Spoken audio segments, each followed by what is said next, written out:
Ẹ kú dédé wòyí o, ìròyìn lérèfé ni mo mú wá sí etí ìgbọ́-yín láti ẹnu ọmọ yín ìyáàfin Lydia Ọbọ́fálẹ́yẹ. Àwọn aláṣẹ iléeṣẹ́ Nigeria Civil Aviation Authority ti sọ síta wípé Mọ̀ọ́ká ìlú nì tí orí ẹ̀rọ ayélujára Martin Sọ̀sẹ̀ tí gbogbo èèyàn túmọ̀ sí Very Dark Man àti aláwàdà Freedom Àṣepòyí tí àwọn ènìyàn mọ òun náà sí Mr Jollof ni wọn yóò fi ojú winá òfin lórí ìjà ojúkorojú tí wọ́n jà ní ọjọ́ Ajé nínú ọkọ̀ òfurufú ti Asaba Lagos flight.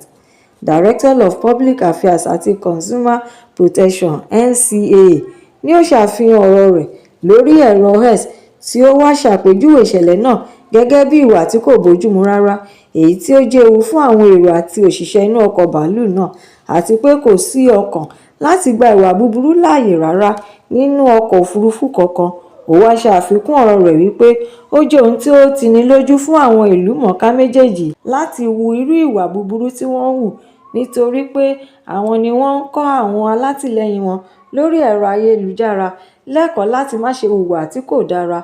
Agbẹnusọ fún iléeṣẹ́ NCCA wá fìdí rẹ̀ múlẹ̀ wípé kí àwọn òṣìṣẹ́ ọkọ̀ bàálù yìí fi ẹjọ́ sùn iléeṣẹ́ NCCA kí iléeṣẹ́ náà sì gbé ìgbésẹ̀ tí ó bá yẹ lọ́nà òfin, nítorí pé ìwà tí àwọn méjèèjì hù fi ẹ̀mí àti ààbò àwọn ènìyàn tí ó wà nínú ọkọ̀ bàálù sábẹ́ ewu.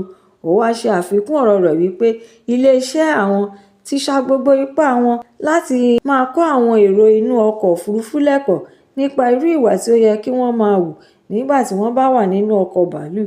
Ìṣẹ̀lẹ̀ tí ó wáyé láàárín àwọn méjèèjì kò ṣẹ̀yìn bí wọ́n ṣe lu ara wọn nínú ọkọ̀ òfurufú tí àwọn èrò àti òṣìṣẹ́ inú ọkọ̀ bàálù bá wọn dá sí ìjà wọn, èyí tí ó fa rògbòdìyàn nínú rẹ̀. Lẹ́yìn ìjà náà ni VDM wá gbé fọ́nrán àwòrán ìjà yìí sórí ẹ̀rọ abánidọ́rẹ̀ẹ́ rẹ̀ tí ó sì tún sọ pé òun ti gbéná wojú ọ̀gbẹ́ni Jollof nígbà tí ó ń tahùn sí òun. Àkọlé fọ́nrán rẹ̀ kà báyìí pé mo ti jẹ bàbá Jollof nínú ọkọ̀ òfurufú, ó gé òun jẹ nítorí pé ó jẹ́ ọkùnrin tí ó máa ń gé ènìyàn jẹ. Agbẹnusọ fún iléeṣẹ́ NCAA wá tún sọ pé òun dúró de ẹ̀kúnrẹ́rẹ́ ìṣẹ̀lẹ̀ náà láti ọ̀dọ̀ àwọn òṣìṣẹ́ ọkọ̀ òfurufú àti pé òun fi ń dá gbogbo ènìyàn lójú pé àkọsílẹ̀ tí ó kúnná yóò tẹ̀lé ìṣẹ̀lẹ̀ yìí lẹ́yìn ìgbà tí àwọn bá ti ṣe ìwádìí ọ̀rọ̀ náà. Ẹ̀kúnrẹ́rẹ́ ìròyìn eléyìí náà wà nínú ìwé ìròyìn Punch. Ìbẹ̀rù ohun ìbòjò ti dé bá àwọn olùgbé Zuru Emirates ní ìpínlẹ̀ Kebbi lẹ́yìn ìgbà tí àwọn agbébọn kọlu iléèwé Government Girls Comprehensive Senior Secondary School GGCSS ti agbègbè ìjọba ìbílẹ̀ Maga ti Danko Wasagu, tí wọ́n sì pa igbákejì olùkọ́ àgbà àti ọ̀pọ̀lọpọ̀ akẹ́kọ̀ọ́ ni wọ́n tún jí gbé lọ. Ìṣẹ̀lẹ̀ aburú yìí tí ó wáyé ní alẹ́ pátápátá ni ó gbẹ̀mí Malam Usman Yakubu Makuku lẹ́yìn ìgbà tí ó sọ nípa ìṣẹ̀lẹ̀ yìí síta láti lè dáàbò bo àwọn akẹ́kọ̀ọ́ lọ́wọ́ àwọn àdàlúrú agbébọn náà. Iye àwọn akẹ́kọ̀ọ́ tí wọ́n jí gbé kò tíì di mímọ̀ nítorí pé àwọn adarí ilé ẹ̀kọ́ náà kò tíì lè sọ ní pàtó ní ẹ̀kúnrẹ́rẹ́ ohun tí ó ṣẹlẹ̀. Olùgbé kan tí orúkọ rẹ̀ ń jẹ́ Mayanatu Hassan Gasiri tí ó sì fìdí ìṣẹ̀lẹ̀ yìí múlẹ̀ wípé àwọn agbébọn kọlu iléèwé yìí láì ní ìdènà kankan rárá tí wọ́n sì dá wàhálà sílẹ̀.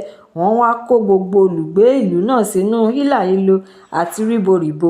Ó wá tẹ̀síwájú nínú ọ̀rọ̀ rẹ̀ pé gbogbo olùgbé ìlú náà ló ń gbàdúrà fún igbákejì olùkọ́ àgbà.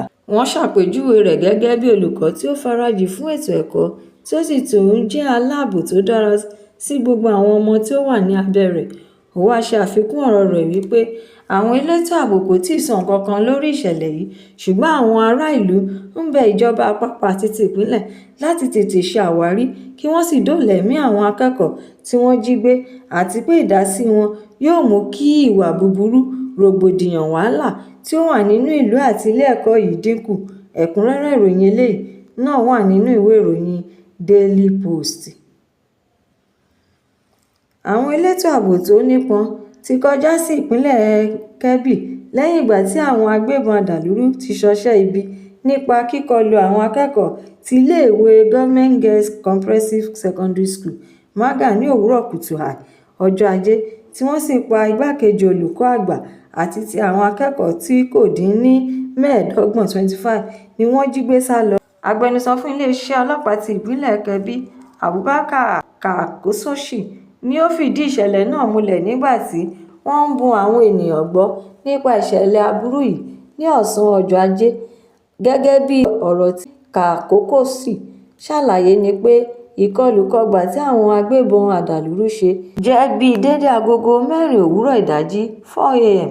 Àwọn ọlọ́pàá ọ̀tẹlẹ̀múyẹ́ tí wọ́n wà ní iléèwé yìí sọ pé àwọn da ìbọn bolẹ̀ nígbà tí àwọn adàlúrú agbébọn yìí kọlu iléèwé náà, ṣùgbọ́n àwọn agbébọn ti rápálá wọ inú ọgbà iléèwé yìí nípasẹ̀ odi tí wọ́n mọ yí iléèwé yìí ká. Níbẹ̀ náà ni wọ́n ti rí àyè wọ ilé ìgbé àwọn akẹ́kọ̀ọ́ yìí tí wọ́n sì kó àwọn obìnrin akẹ́kọ̀ọ́ tí kò dín ní 25 25. Hasan Makuku ni wọ́n fi ìbọn pa, tí Ali Shehu náà farapa tí ó sì tún fi ọwọ́ ọ̀tún rẹ̀ ṣèṣe lára ìbọn tí wọ́n yìn lù.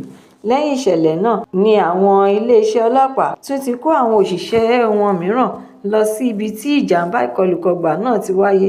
Àwọn iléeṣẹ́ ológun àti ẹgbẹ́ fìjìláńtè ni wọ́n pẹ̀lú àwọn òṣìṣẹ́ ọlọ́pàá láti jìjọ wá àwọn akẹ́kọ̀ọ́bìnrin tí wọ́n jí gbé lọ kí wọ́n bá lè rí wọn gbà padà, kí wọ́n sì tún dóòlà-ẹ̀mí wọn lọ́wọ́ àwọn agbébọn ajínigbé.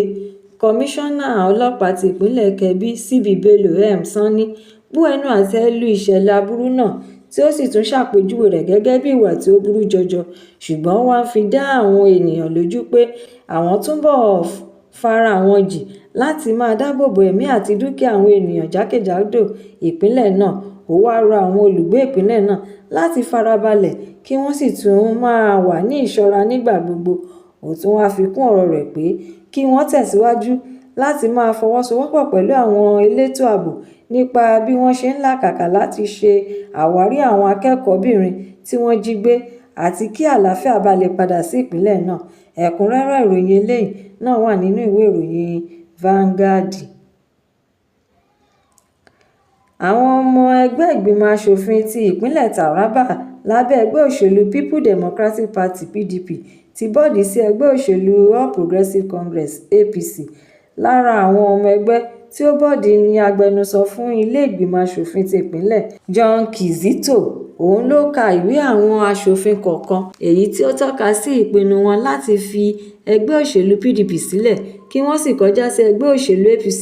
Gẹ́gẹ́ bí ohun tí àwọn ọmọ ẹgbẹ́ yìí sọ ni pé àwọn ní láti kọjá sínú ẹgbẹ́ òṣèlú APC nítorí àwọn aáwọ̀ rògbòdìyàn ọlọ́jọ́ gbọrọ tí ó wà nínú ẹgbẹ́ òṣèlú PDP lápapọ̀, àti kí àwọn lè farahàn ní àárín gbùngbùn ìpele ìjọba àpapọ̀ láti ìpínlẹ̀ àwọn.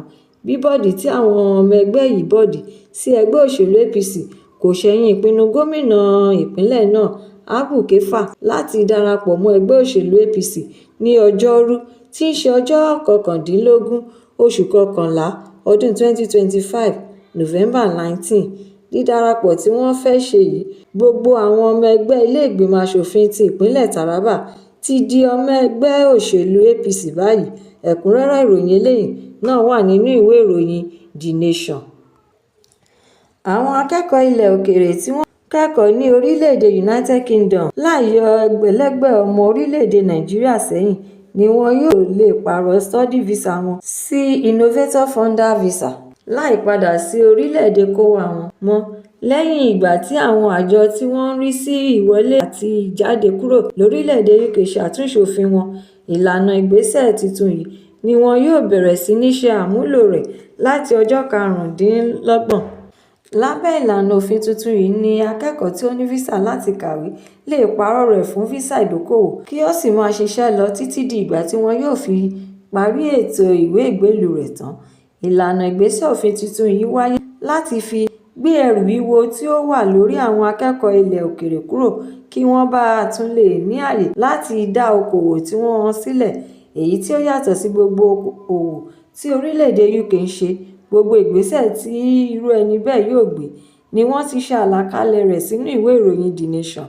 Wọ́n wá ṣe àfikún àlàyé wọn wípé ìlànà tuntun yìí kò ṣẹ̀yìn pé orílẹ̀-èdè United Kingdom fẹ́ mú ìwúrí bá gbogbo àwọn akẹ́kọ̀ọ́ tí ó wá kẹ́kọ̀ọ́ ní ìlú wọn tí wọ́n sì tún ní ẹ̀bùn òwò ṣíṣe láti tẹ̀síwájú nípa lílo ẹ̀bùn wọn ní orílẹ̀-èdè UK.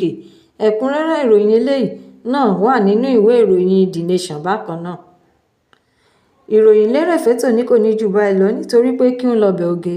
Ẹ tún pàdé mi lọ́la fún àkọ́tún ìròyìn lérèfé mìíràn láṣẹ Èdùmàrè. Ẹ má ṣe aláìlọ́ kàn sí YouTube channel ìròyìn lérèfé.